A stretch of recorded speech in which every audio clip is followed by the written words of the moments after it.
Hello friends, welcome back to my channel. In today's video I am here with Tata salt, light low sodium iodized, and it's been over 30 years of trust with this product, and it's halal India, so it's a product of India.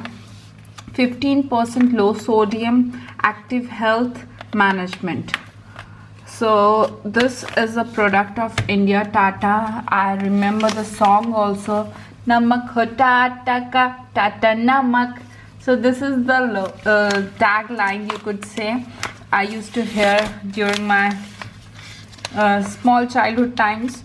So this is the nutritional information they have mentioned per 100 gram, and best before 24 months from packaging. That is the normal instruction they have mentioned. So let's not waste much time and open it. So net weight is 1 kg. It's written over here. Hope it's visible to you all.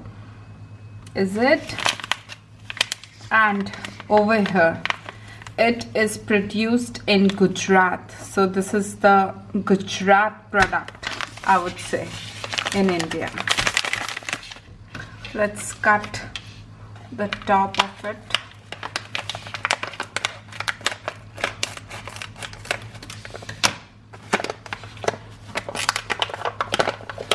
So this is how it looks like.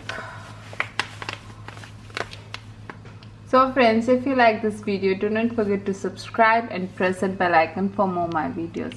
It costed me around $2.6. Thank you.